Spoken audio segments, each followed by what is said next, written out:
So today we're going to be talking about Marilyn Monroe, who was an icon before the days of social media. What do you think about that?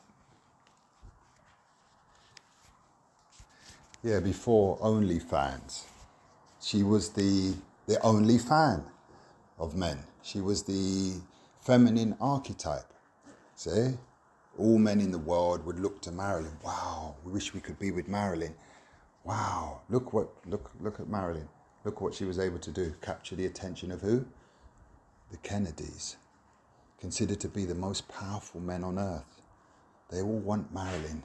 Intellectuals, so-called, they all had relationship with Marilyn. Now let's have a look at this now. Have a look at Marilyn. Let's take Marilyn apart. Let's see what she was really about. Was there any part of Marilyn that was genuine? Look at her hair, bleach peroxide blonde. She was actually a brunette, if you look at the old pictures of Marilyn when she was a child. See? So she's a complete Frankenstein. You can't see her skin. If you did, you'd see what it's really about. Not porcelain white, spotted with all kinds of pustules. That's what she's hiding with the heavy foundation cream she's using. Then the lips, caked up, scarlet red. See? Then the eyes, caked up. Have a look. See if you can see any part of Marilyn. Any part that's natural.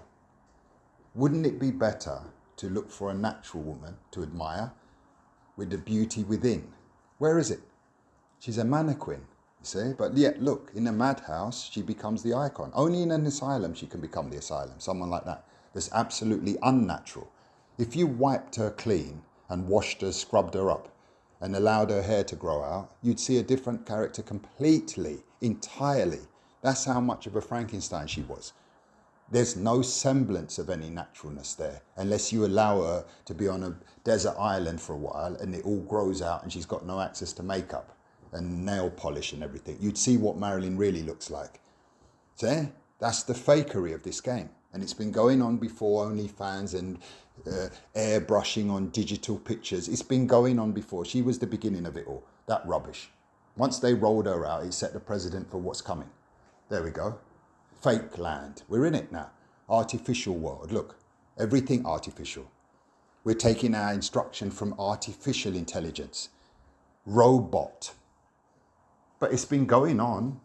This is just the end result of it. It started with Marilyn.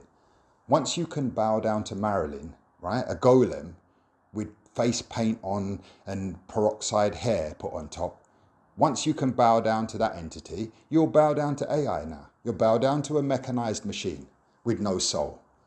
But the first one without the soul was Marilyn. Have a look. A troubled soul. Where's the strength? Where's the real radiance of confidence? She had none. Zero. Empty vessel. She was all over the place internally. Have a look at the memos and everything. And externally, she's also fake. Not a semblance, like I said, of naturalness. Where is it? But yet every man in the world was bowing down and wishing they could be with Marilyn. That was their first choice. Before OnlyFans, before people were airbrushing themselves, as I said, it was already going on, the airbrushing. The fact that the leaders of the free world could have been in bed with Marilyn shows that we're in an asylum. The two Kennedys were both chasing after her, looking up her skirt, in bed with Marilyn. How pathetic. That's why I said I can't respect men. Men are not men, really. We said it in the feminization podcast. See, they've got the minds of women. They're weak.